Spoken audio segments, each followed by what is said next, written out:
स्वागत है बच्चों अपने एक और नए क्लास में। आज हम लोग जो है थेल्स प्रमेय का जो विलोम है उसको सिद्ध करेंगे। तो चलिए शुरू करते हैं। प्रश्न मतलब यह है अपना कि यदि किसी सरल रेखा त्रिभुज की दो भुजाओं को एक ही अनुपात में विभाजित करे तो वह तीसरी भुजा के समांतर होती है। अगर आपको थेल्स प्रमेय नहीं समझ में आता है, चाहे आपको नहीं आता है, तो हम जो है उसका लिंक मतलब डिस्क्रिप्शन बॉक्स में लगा देंगे, वहां से जाकर देख लीजिएगा और अच्छे से इसके बाद उसको देखने के बाद ये जो है और अच्छे से समझ में आएगा। तो चलिए बनाते हैं। यहाँ पर करा यदि एक रेखा किसी त्रिभुज की दो भुजाओं, हमने वही त्रिभुज बना लिया, त्रिभुज की दो भुजाओं, कोई एक रेखा त्रिभुज की दो भुजा, एक भुजा ए बी मान लेते हैं, एक भुजा ए सी को एक ही अनुपात में विभाजित करे। आपको पता होगा थेल्स प्रमेय में भी यही हो रहा था, विभाजित कर रहा था। चलिए मान लेते हैं कि वो रेखा जो है अपना ये रेखा है, ये रेखा है, ये गति कर रहा है, विभाजित मतलब विभाजित करे तो वह तीसरी भुजा के समांतर होती है। तो वो तीसरी भुजा देखो, ये तो पहला भुजा था और ये दूसरा भुजा था, इसको ई वाला भुजा विभाजित कर रहा था, तो तीसरा भुजा ई बचा, मतलब इस भुजा के क्या होगा, समांतर होगा। देखिए समांतर देखने में लग रहा है कि नहीं, हमें तो पता चल रहा है समांतर है। अब इसका नाम कुछ दे देते हैं, इसका नाम दे देते हैं ई और इसको एफ कहते हैं। ठीक है, इसको ई कहते हैं और इसको क्या कहते हैं, एफ कहते हैं। समझ में आया? ई एक और भुजा और ये दूसरा भुजा, इसको ई भुजा कथी कर रहा है, मतलब कि विभाजित कर रहा है, आधा आधा बांट रहा है, चाहे जैसे बांटे विभाजित कर रहा है। तो ये तीसरा भुजा क्या हो जाएगा, समांतर होगा। समझे? तो चलिए यहाँ पर देखते हैं और इसको बनाते हैं। पहले लिखते हैं कि इस प्रश्न के अनुसार कुछ दिया गया है, हम उसको लिख लेते हैं। ध्यान से वीडियो को वॉच करना है। लिखेंगे दिया गया है, दिया गया है क्या क्या दिया गया था आपको, दिया गया था कि त्रिभुज ए बी सी, त्रिभुज ए बी सी में ए बी भुजा ए बी और ए सी, त्रिभुज ए बी सी में भुजा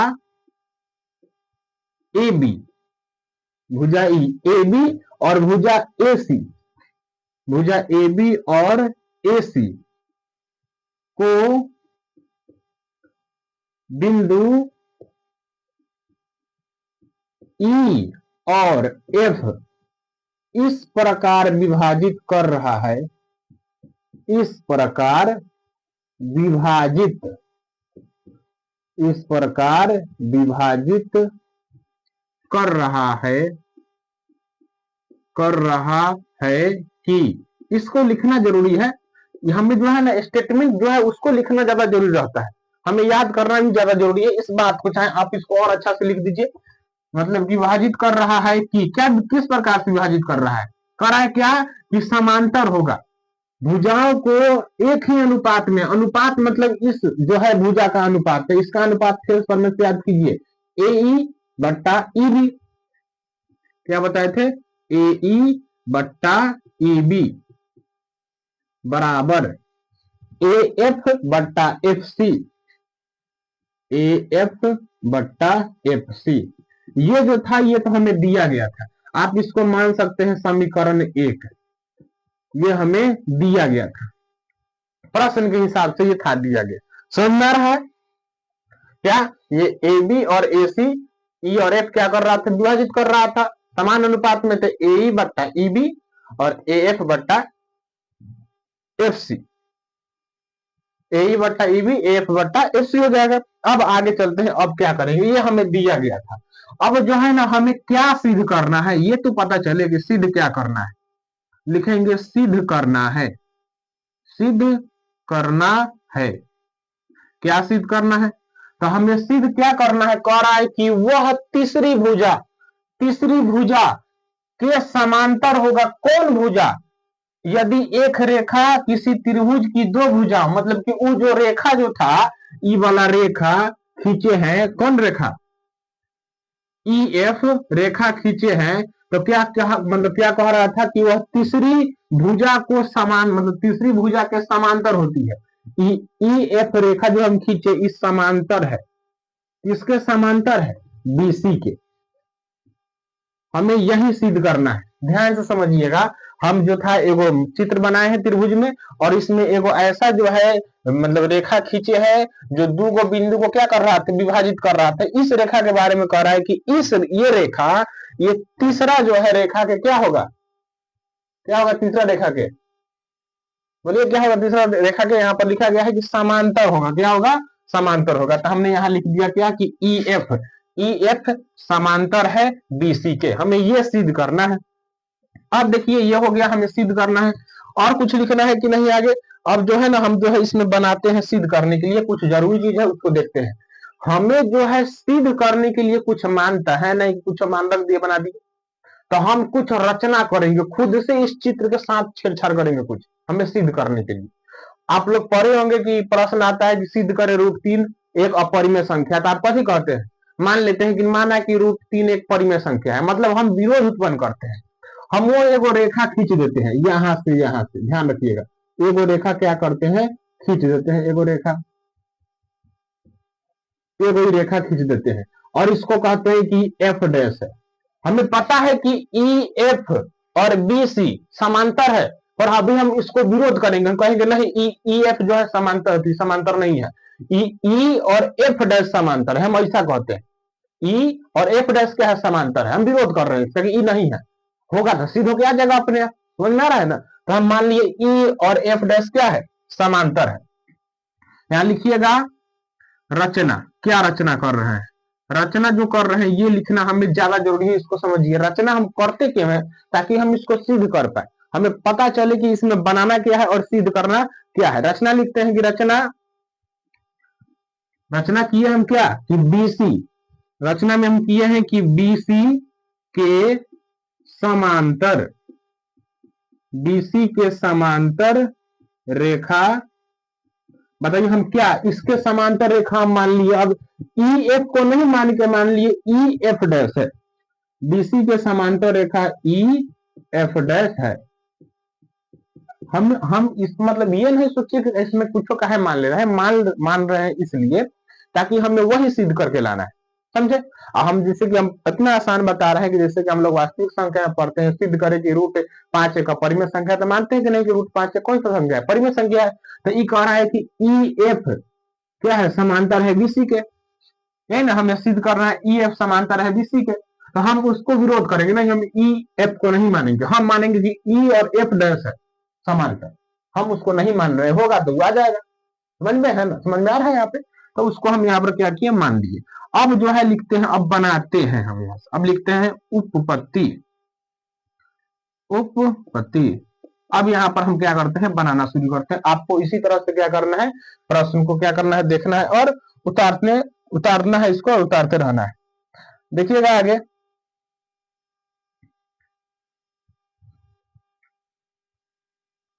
देखिएगा यहाँ पर कि यहाँ लिखे हैं रचना बीसी के समांतर रेखा ई एफ है। अब हम इसको बनाते हैं, देखिए कैसे बनाते हैं। हम जो रचना किए हैं बीसी के समांतर ई एफ डैश रेखा है, इस बीसी के समांतर ई एफ डैश रेखा, यहीं पर इस बात को लिखते हैं। अब लिखते हैं बीसी समांतर है किसके, ई एफ डैश के, ई एफ डैश के। कहां से आया है ये, मतलब ये कहां से आया, तो हम इसको रचना किए हैं इसलिए इसको लिख लेंगे रचना से। उस जो चित्र है उस त्रिभुज के साथ हमने कुछ रचना किया है, उससे हमें ये मिला है, समझे। हम ई एफ को नहीं मान के ई एफ डैश को माने हैं, तो हमें वहां पे ये मिला है। अब जब ये मिला है, समांतर कह रहा है कि बीसी समांतर है ई एफ के, बीसी समांतर है ई एफ के, इसका मतलब कि अब ए ई जो हम लोग थेल्स प्रमेय समझे थे उसको ध्यान समझिए। अब थेल्स प्रमेय के हिसाब से ए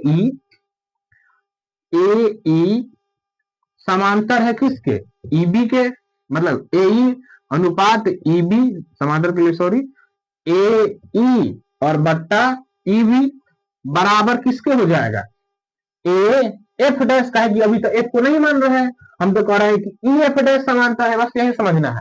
हम एफ को अब नहीं मान रहे हैं, हम मान रहे हैं एफ डैश को, तो अब लिखेंगे ए एफ डैश, ए एफ डैश बट्टा एफ डैश सी, एफ डैश सी। ई कहां से आया, तो इसको ध्यान रखना है कि ई जो आया अपना थेल्स प्रमेय से, थेल्स प्रमेय फिर बोल रहे हैं, अगर आप नहीं देखे हैं, नहीं समझ में आए तो हम उसका लिंक डिस्क्रिप्शन में दे दिए है, वहां से जाके फुल वीडियो देखिए और एकदम अच्छा समझाया गया, ऐसा कोई नहीं समझाएगा वहां पर। थेल्स प्रमेय से, थेल्स प्रमेय से अब जो है ना आप इसको क्या कर सकते हैं, समीकरण 2 मान सकते हैं। ये बोलते ई हमारा था समीकरण 1, ये समीकरण 2 आया कब, जब हम जो है बीसी को समांतर माने ई एफ के नहीं ई एफ डैश के, तब हमारा अब ए ई बट्टा ई बी फिर ए एफ बट्टा एफ सी बनेगा, ए एफ डैश बट्टा एफ डैश सी बनेगा, नहीं बनेगा। इसको हमने क्या किया, लिख दिया। अब जो है आप लिखिएगा समीकरण 1 और 2 को बराबर करने पर, क्यों देखो, क्योंकि यहां पर भी ए ई का मान और ई बी का मान, ए ई का मान ई बी का मान, ये दोनों बराबर है कि नहीं, ए ई बट्टा ई बी, ए ई बट्टा ई बी, यहाँ पर है ए एफ बट्टा एफ सी, यहाँ ए एफ डैश बट्टा एफ एफ डैश सी, अलग अलग है। मतलब ई वाला जो मान है ना, ई वाला मान और ई वाला मान सेम है, मतलब कि इसका मान इसके बराबर, इसका मान इसका मतलब इसके बराबर, ये दोनों आपस में बराबर, तो इसका मान भी आपस में बराबर होगा, होगा जी। हाँ तो उसको क्या करेंगे, लिख लेते हैं, जब ये दोनों बराबर तो इसका मान आपस में बराबर, इसका मान भी आपस में क्या हो जाएगा, बराबर हो जाएगा। तो यहाँ पर हम क्या करते हैं, लिख लेते हैं, देखिएगा समीकरण 1 बराबर समीकरण 2। अब बताइए समीकरण 1 कितना है, समीकरण ई था, दोनों का मान देखिए, दोनों का मान यहाँ ए बट्टा ई बी, ए बट्टा ई बी दोनों आपस में बराबर है, तो मनो आपस में क्या हो जाएगा, बराबर। इसको लिखेंगे ए एफ बट्टा में एफ सी, एफ सी बराबर ए एफ डैश बट्टा एफ डैश सी, यहां लिखिएगा, नीचे शायद दिख रहा होगा।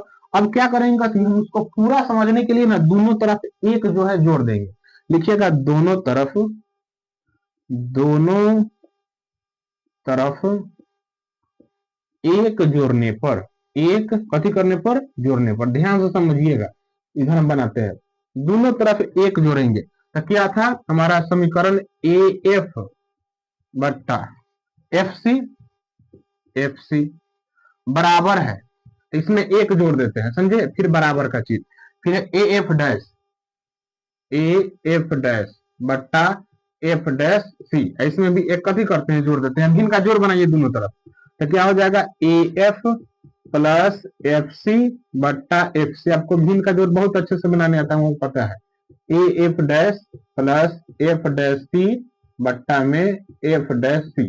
अब देखिए यहाँ पर है A F plus F C, A F plus F C, A F plus F C, ये किसका मान है, पूरा ए सी का मान, ये दोनों जो है ये दोनों मिलकर क्या बनेगा, ए एफ और एफ सी मिलकर क्या बनेगा, पूरा ए सी बनेगा। तो यहाँ इसके बदला लिख सकते हैं हम लोग ए सी, अब अट्टा में एफ सी का एफ सी बराबर, फिर देखिए ए एफ डैश, ए एफ डैश और फिर एफ डैश सी, मतलब ये दोनों से मिलकर फिर क्या बन रहा है, एस, ये दोनों से मिलकर ध्यान से देखिए ए एफ डैश, ए एफ डैश प्लस और एफ डैश सी, मतलब ई वाला और ई वाला दोनों जोड़ने पर क्या बनेगा, ए सी बट्टा एफ डैश सी। अब देखिए यहाँ पर भी ए सी, ये जो है ए सी पूरा है और यहाँ पर भी ए सी है, यहाँ पर सी तो इसमें भी सी, सिर्फ किसका अंतर है, एफ और एफ डैश का, मतलब फिर दोनों आपस में क्या आ रहा है, बराबर, मतलब एफ और एफ डैश, एफ और एफ डैश, इसी एफ डैश के बाद चल रहा है, F F dash, F F dash दोनों बराबर आ रहा है, मतलब दोनों एक बिंदु पर है। लिख सकते हैं कि अतः, अतः एफ और एफ डैश क्या है, संपाती है, संपाती है, एफ और एफ डैश संपाती बिंदु है, संपाती बिंदु है। अतः